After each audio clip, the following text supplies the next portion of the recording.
This is the Real Coaching Podcast. I'm Joe Filliol, international triathlon coach based in the UK and Spain.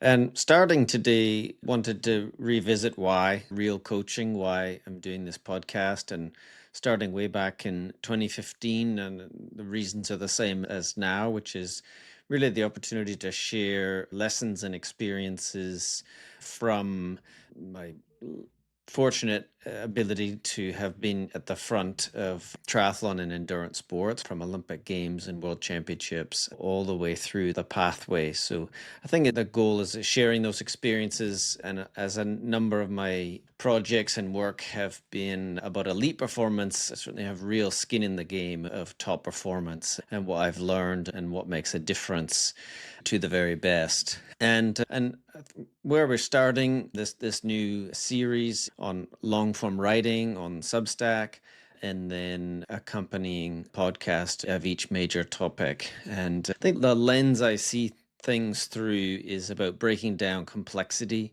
And there's so much complexification in the endurance sport industry. And how I see things is how to simplify what ideas that we can actually implement successfully, what to say no to, what not to do is sometimes as important as what we are doing, and all towards delivering this concept of world-class basics to athletes and coaches. So you can support the podcast and keep it rolling with the value for value model. If you find value from this work and my writing, share with somebody, subscribe to the Substack, make sure you're subscribed to this podcast, and consider becoming a paid subscriber on Substack. And also underpinning all of this, if you're interested in coaching, whether that be one-to-one personal coaching, to have a consultation on your program or what you're doing, if you want support with your swimming development, for example, or even coaches for coaching for coaches, a second set of eyes on coaches, you can go to my website and contact me there. So today's episode, the top 20 swim rules for faster triathlon swimming. So this was an article that was published back in 2012. And this is actually the third update podcast that I've done, but the first major written expansion and follow up on this article. So certainly it was first written, and there was quite a lot of engagement for the early days of social media, and there was a lot of discussion, and swimming certainly seems to precipitate that kind of discussion, and sometimes disagreements, sometimes different opinions, but it provokes that kind of thinking. And I think that's because swimming for many in triathlon is really the toughest discipline. We often don't come from swimming backgrounds to triathlon.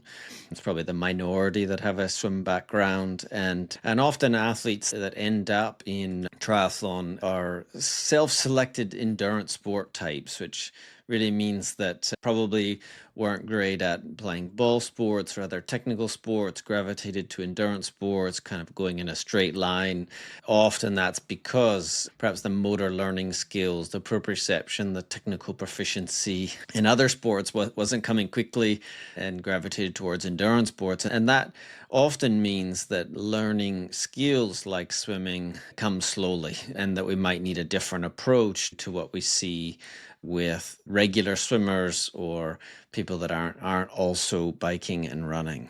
These principles came from my own challenges of coaching swimming, from my own experiences trying to make progress for people that swimming doesn't come naturally. And these are the truths that I originally wrote in 2012, and now we'll see if they stand up today with the follow-up points. But it's coming from practical experience delivering swimming programs and swim coaching, triathlon swimming. So without further ado, we'll go into each rule and the follow-up for 2026. Rule number 1, conditioning trumps drills. Technique matters, but the way that most athletes try to improve technique doesn't work. Get fitter, and your ability to hold good technique improves. It takes a lot of work to develop aerobic conditioning in your upper body. If you think you're already swimming a lot but not improving, swim more and keep at it. There are no shortcuts. So, starting with a banger, again, this is one that a lot of people have a lot of opinions on, but of course, when you get into drills, a lot of people spend a lot of time doing drills and doesn't seem to make any difference or significant impact to their biomechanics and their technique. And that's the irony, is that holding good technique requires conditioning. There's no such thing as good technique that for somebody that doesn't have conditioning, because they simply can't hold the stroke for very long. And in particular, full distance races, an Ironman, you have to be conditioned enough to get through the swim with good technique and without being overly fatigued. Of course, with age group triathlon, wetsuits and swim skins help a lot to support body position. Is one of the key parts of good technique and the platform. So that pushes the balance even more towards the conditioning side of the equation. So the bigger expansion here is that the way that the type of drills and the way that most triathletes try to do drills, it's just not impactful, and often is a waste of time. So conditioning trumps drills still holds up very well, particularly for age group triathlon, and we've got to do enough work to get conditioned enough to hold good technique. Point number 2, traditional drills don't work. The type of drills and the way that most triathletes do them don't actually have any material effect on swimming technique. So again, it's a follow-up and connection to the first one, the first principle. And again, I believe it holds up well. So again, I think most triathletes have poor motor learning abilities, meaning it's difficult to teach and learn better technical skills. These athletes don't have strong proprioception abilities, meaning they can't discern well the position of their arms and bodies in the water, and therefore have a hard time knowing if they're actually making any changes, or if they're making the right changes, or even what their arms or hands are doing in the water. Again, often when you give these people technical feedback, such as you're crossing over in front of your on the front and the entry, crossing over the midline. You give them that feedback, but then they can't really tell whether they're doing it or not, or they look exactly the same as before the feedback, or they overcorrect and go way too wide, for example. So they just don't have great proprioception. So teaching people without the ability to learn motor skills quickly, again, it's usually adult onset swimmers, can be just so painfully slow and not effective in many cases. And as you only have so much time to train in the water, your efforts may be better focused elsewhere than traditional drills. In addition, drills, as in breaking down movement patterns into component parts, are understood, and this isn't new, but understood to be less effective than the whole movement approach to skill acquisition. So again, the idea is that breaking down a particular part of the stroke into a drill is less effective when you have to pull the whole stroke and regular rhythm back together than it is to use other ways of improving movement through whole skill approach. So there's a whole field of literature in this space.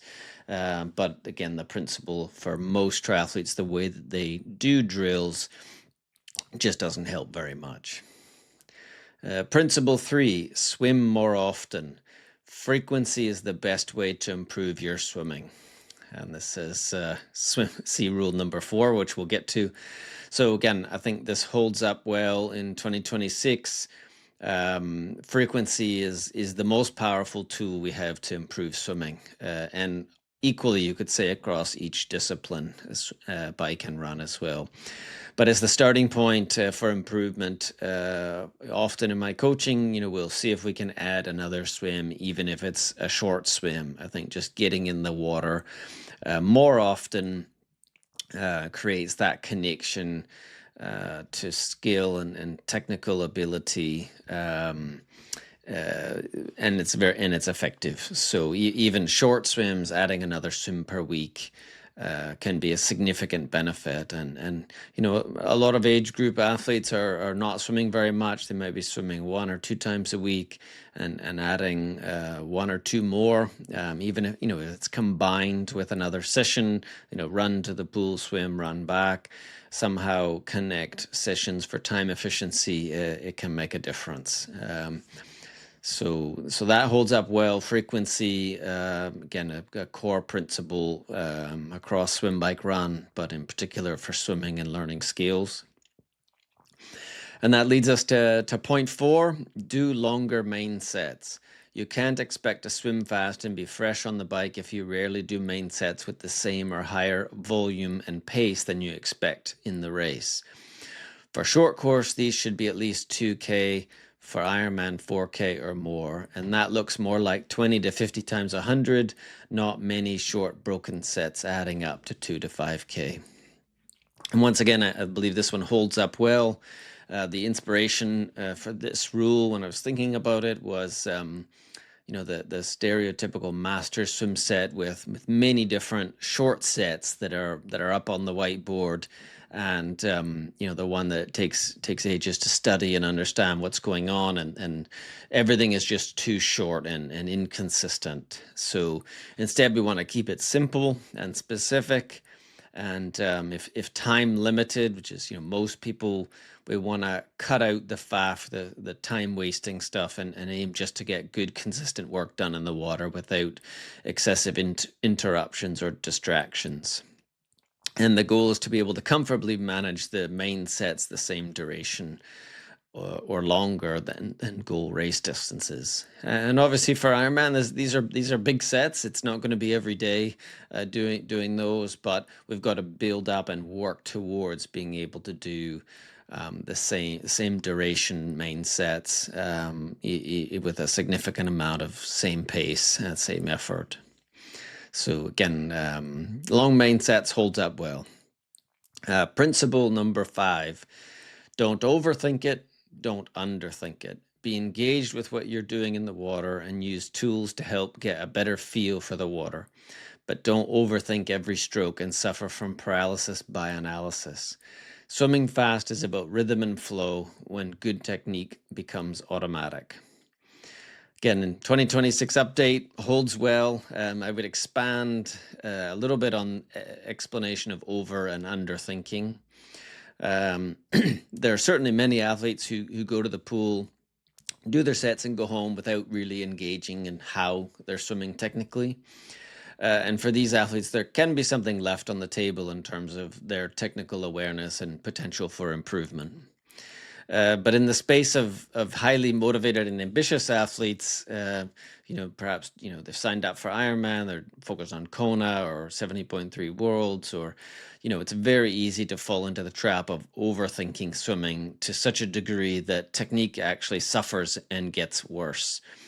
We know for any movement, the more consciously you're controlling it, the worse your economy efficiency is going to be.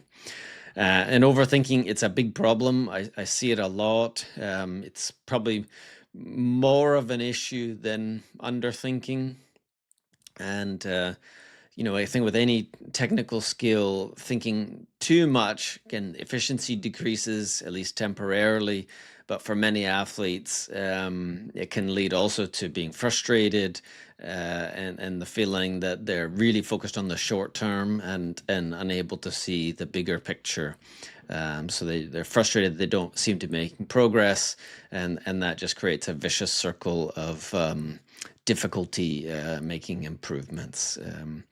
So particularly, any sort of technical work, it takes time. It takes much longer than we think to improve technique, to improve our swimming. And And I think this anxiety or fear about it, caused by overthinking it, can be part of the problem for many athletes. Principle 6, increased swim fitness translates to the bike and run. Being able to swim harder, starting the bike both fresher and with faster riders is how that works. Again, 2026 update continues to hold up well. I mean, we've certainly seen this in the evolution of professional racing. The swim has become more and more important in general in professional races, meaning to get out of the water and be with the faster bikers and the bike groups, but equally across all triathlon disciplines and lengths of races. It's really about exiting the water without excessive fatigue, and so you start the bike and eventually the run more fresh. It helps to be able to also even just push the swim harder. I think you need a certain amount of fitness just to be able to swim at a solid effort and maintain that. I mean, it's not always what you want to do strategically, but the ability to do that, especially for more ambitious athletes racing for the sharp end. Being able to push the swim is also a skill. So, but it helps the bike and run. I think that's the main thing at all levels. The better your swim condition, the fresher you get onto the bike. And much like that also applies to the bike going into the run. I mean, so many underperformances on the run are connected to bike fitness and bike pacing. But the better your condition, the more likely you're going to follow into the next discipline. Principle 7, deep swim fitness allows you to swim on the rivet. See rule number 6. Most triathletes don't know how to swim really hard for the duration. So again, very much connected to the previous point, holds up well. Swimming hard on the limit is a skill to be learned. Finding this rhythm, being able to really swim at a paced limit that can be sustained. It's very much like time trialing on the bike. For those that have done time trial competitions, it takes one or two to get going, to find that rhythm, to learning how you can stay on a hard rhythm. It's a skill that you can be refined, and of course you need the conditioning to do it, but you can learn how to do it, I think is the principle, and can be an advantage come race day. Principle number 8. Include some quality in every swim. If you're swimming less than 5 times a week, having easy swims is a waste of time. Always include quality, from band to paddles to sprints, in every swim. So the 2026 update, this one I wanted to qualify a little bit. I would say in general, there's no such thing as a swim session being a waste of time. See the frequency principle. So even an easy swim is better than no swim. But I think that the point, though, that once you get over a certain amount of frequency, then you can consider how the structure and what you're doing in every session is even more important. So if you're swimming less than 5 times a week, which is probably the vast majority of people listening, then using those swims, you don't need just an easy swim in that case. You can make it count by including some form of quality. So short series of fast stroke rates or resistance work, like using the band, that does hold up in that case. So again, if you're swimming 1 or 2 times a week or 3 times a week, you don't need just to have a recovery swim. You can make use of the swim by including some form of quality or technical work.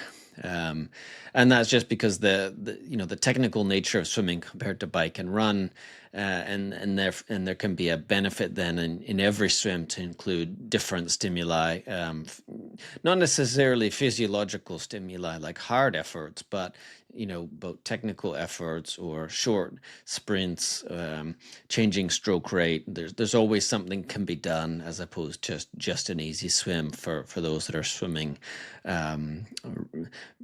with less frequency. Principle number 9. don't count strokes. See rule number 2. The objective is to get faster, not to take fewer strokes. So again, it's referencing number 2 about traditional drills not working. And this one always gets some comments, and I could qualify the statement slightly again. And of course, there's a benefit to understanding the concept of distance per stroke, and that counting your strokes can help frame what's happening with your distance per stroke. But this can be overdone, and it starts to become a problem when referencing Goodhart's law, which says that when a measure becomes a target, it ceases to become a good measure. So when the measure of your swimming becomes taking fewer strokes, then we're missing the point, and the point isn't to take fewer strokes. It's to become more economical or more efficient, but it's getting confused with what we're trying to do with swim training, which is about going faster or even maintaining our speeds in races.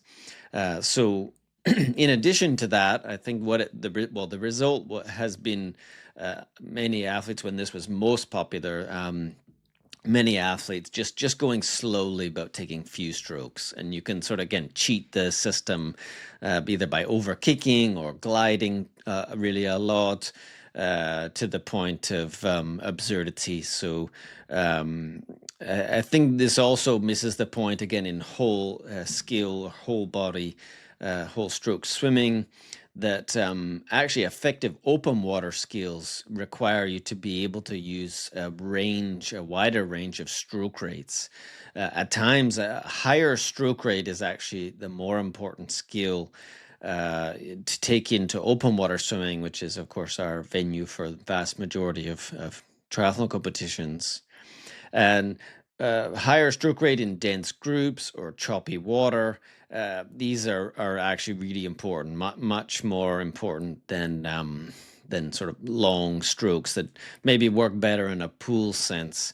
But come open water, we need to be able to swim with a higher stroke rate often due to the conditions and being in a pack, where you can't just have these nice, pretty long pool stroke style. We need to be able to turn it over and manage in the chop where our stroke gets equally chopped on the front or back or the sides with people all around. So let's not get caught into the trap of long strokes and going slow with few strokes.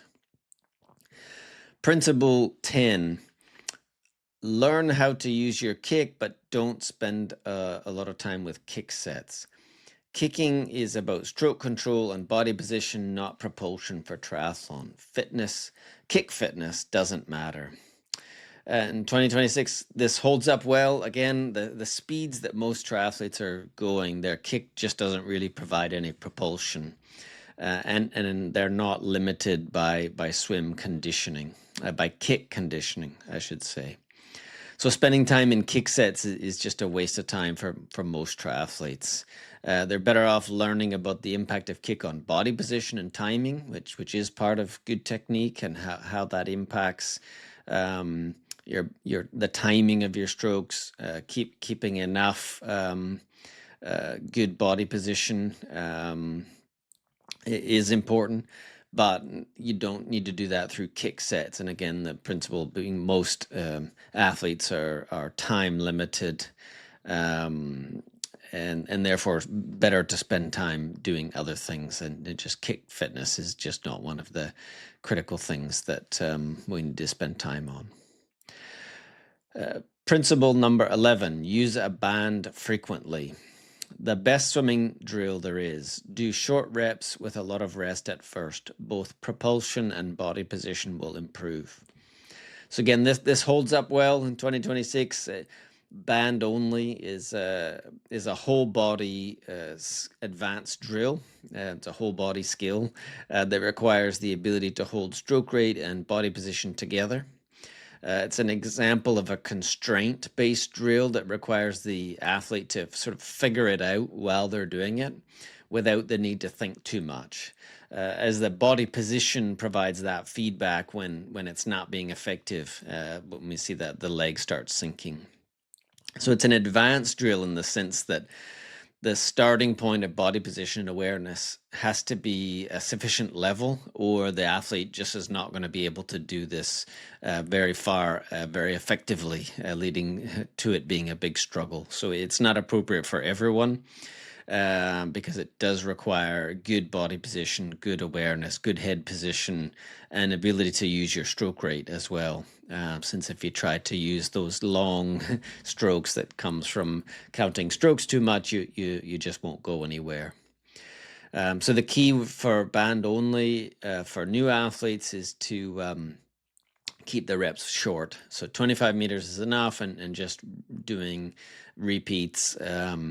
And I like to mix them back and forth with whole stroke swimming. So do some band, back to swim, and back and forth. And we're connecting the sensation of band to whole stroke freestyle. And we're by doing that, we're closing the skill loop between the drill and the skill and the whole body skill. And obviously, a band can be any old inner tube. Doesn't have to be like an official band that you've bought, although that's obviously fine. In the days of perhaps fewer and fewer people using tubes due to tubeless tires, maybe not everyone's got tubes, but I've got a big pile of punctured tubes that turn into bands. So that's what we can do. Principle 12. Using paddles with the awareness of engaging your lats. Paddles are primarily a technical tool to take more strokes with better mechanics, the result of which is learning how to use your prime swimming movers, your lats. So again, the 2026 update, it holds up well, but it can be expanded upon. So I've done that in the article as well. So for many triathletes, the pull gear ends up as a bit of a crutch to use instead of full stroke swimming when athletes are tired.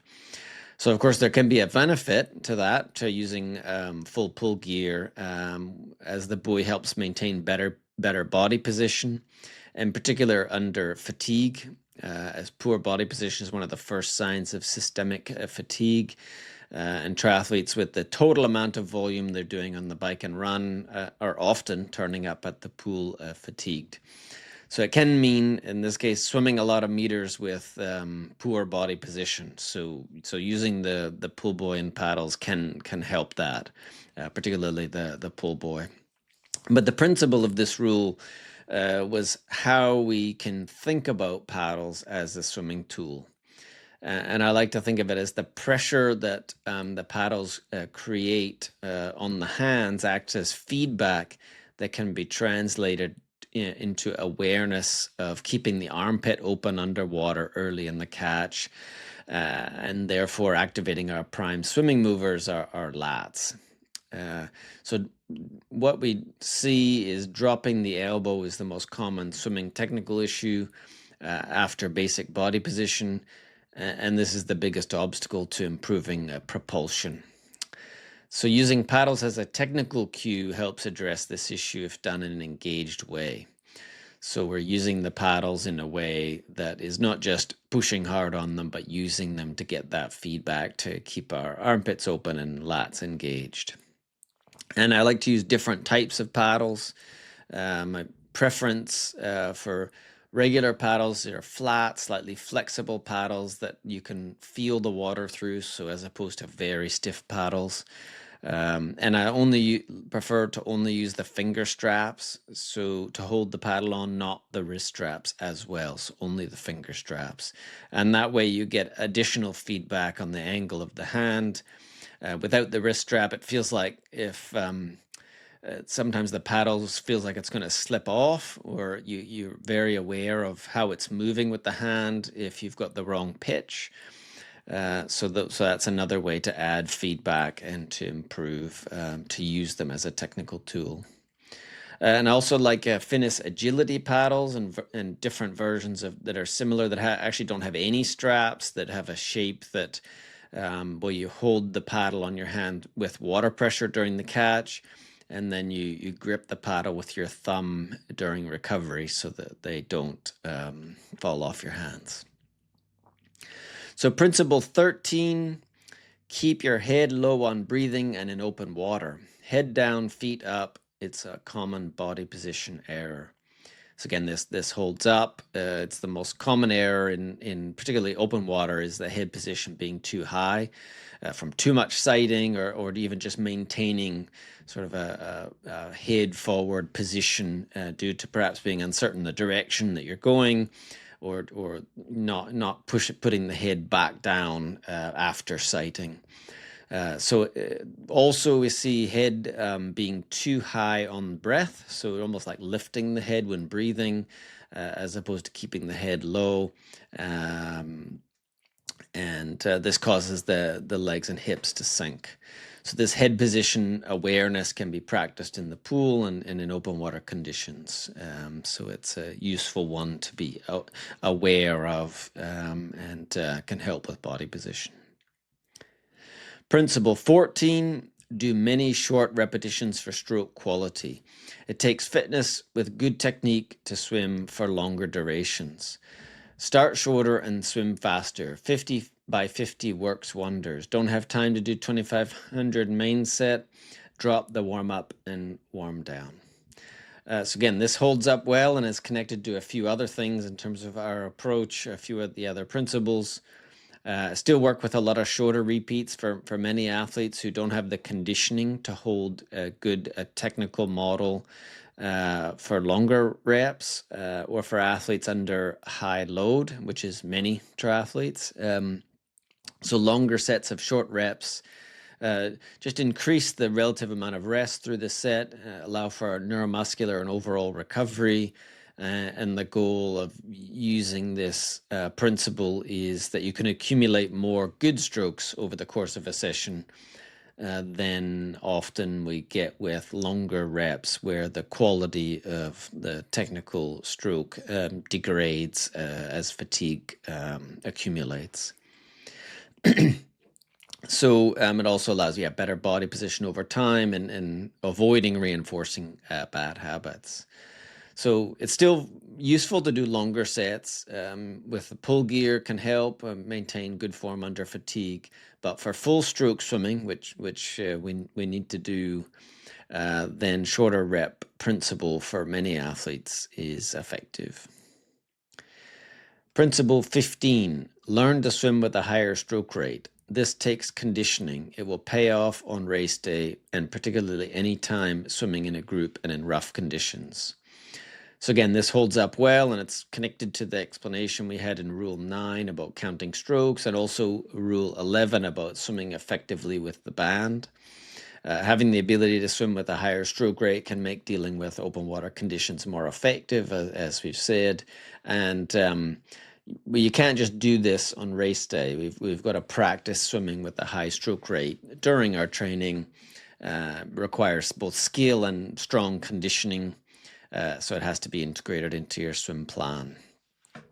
So that can be the form of short efforts, like just even 50s with stroke rate as the focus, or on race specific and threshold type sessions where we're consciously trying to swim with a higher stroke rate. And again, it contrasts to the efficiencies or model that we often see of counting the strokes and trying to take fewer strokes. Well, actually, in this case, we're trying to develop a skill to do the opposite, to take and swim and be conditioned enough to swim with a higher stroke rate so that we can benefit in race-specific conditions.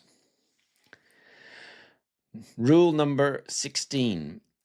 If you need to write your swim session down on the whiteboard or paper, it's too complicated. Keep it simple. So the principle, again, holds up well. In the Substack, I wrote that in my context, we had some athletes who were new to English, so English as a second language. So we've been writing the sessions down to make sure they understand. But the principle remains that keep the sessions simple enough that you can explain and communicate or remember it And if it's too hard to remember, then it's probably too complicated to be effective. And I like this driving principle of swimming, to keep things simple enough, and connects to long main sets. It connects to high reps of short efforts.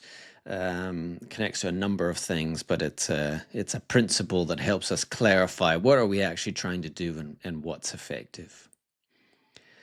Principle 17, find a good master's program. Long main sets is a good sign. Swim with others to challenge yourself. Good programs are the exception rather than the norm, unfortunately. Again, I feel like this holds up well. Quality of the groups around the world hit and miss. For many triathletes who train on their own most of the time, they're missing out on something about the social aspect of training, about being pushed or challenged by others. At times this can help, but sometimes it can hurt.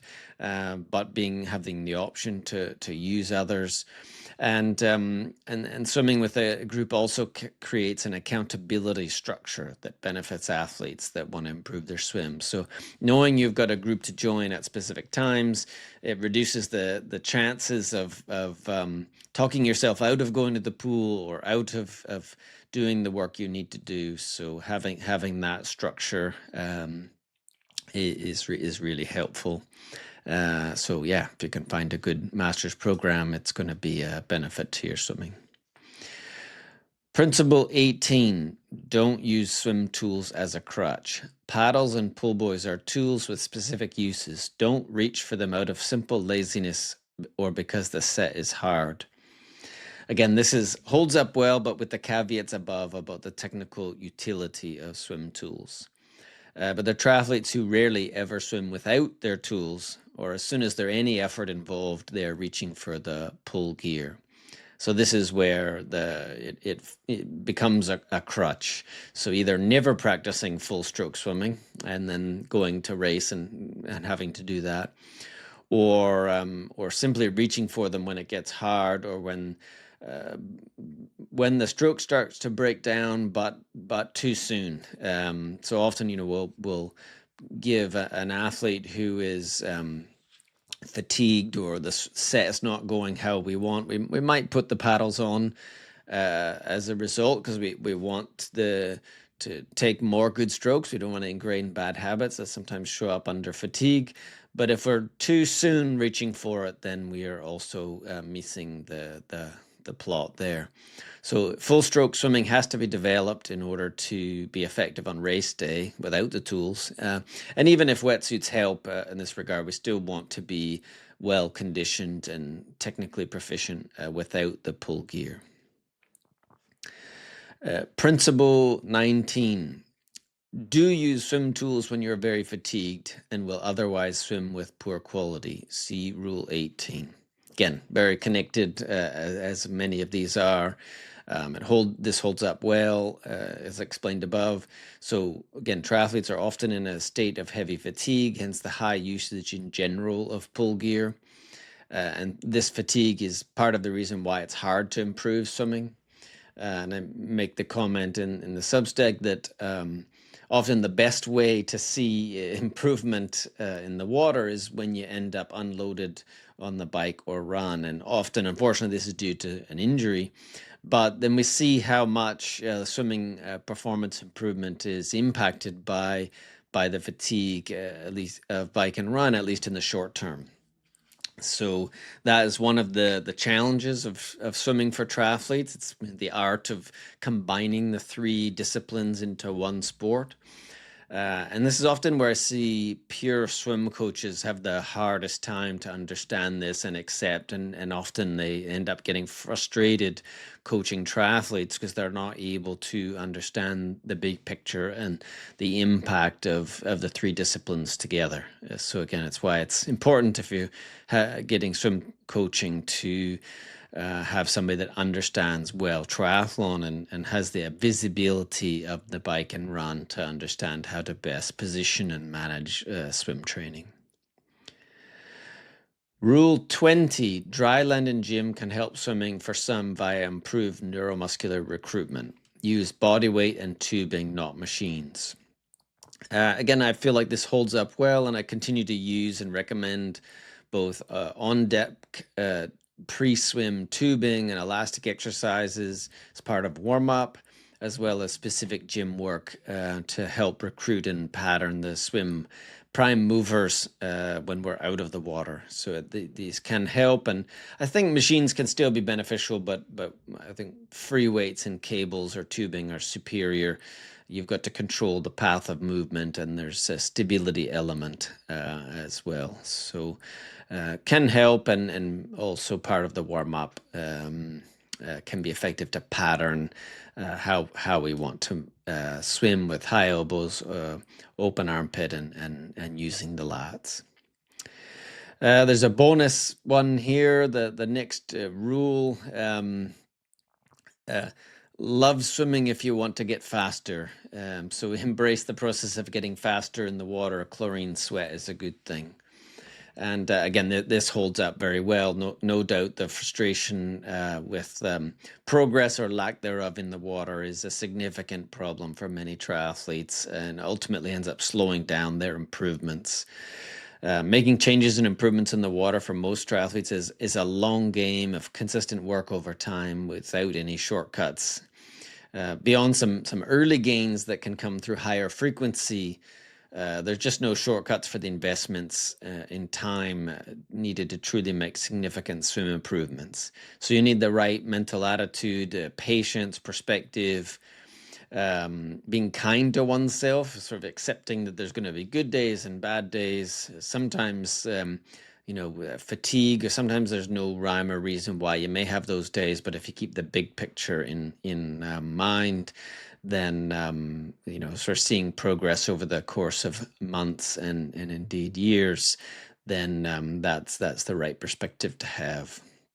So you gotta enjoy the process, even if for many athletes, swim training is the hardest thing to enjoy compared to being outside in the hills, or as bike and run. It often goes by faster, but we've got to learn how to enjoy it.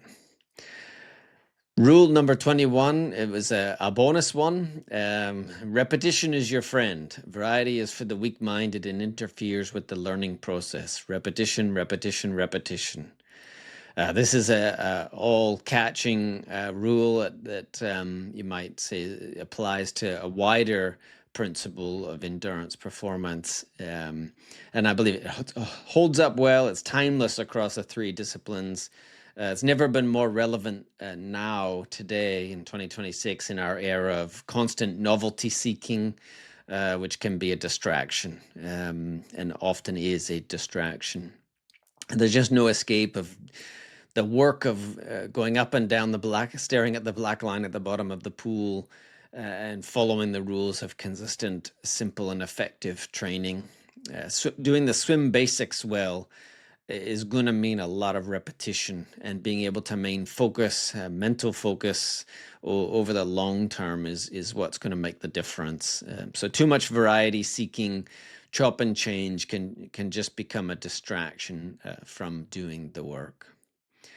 So the summary overall, it was interesting to come back to the top 20 rules for faster triathlon swimming. I think it holds up very well, with a few expanded points. How I've been coaching swimming since 2012 is largely based on these principles.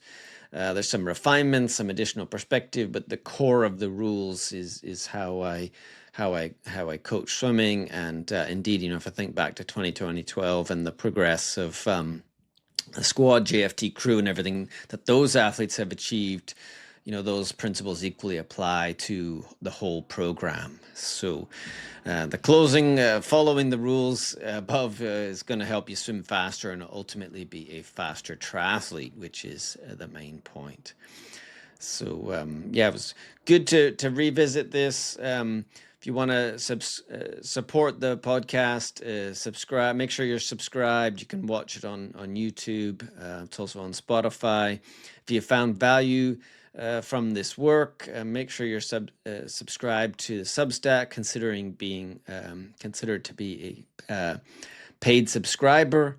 And if you're interested in coaching, then visit my website, either coaching, consulting, or coach mentorship. And thanks for listening.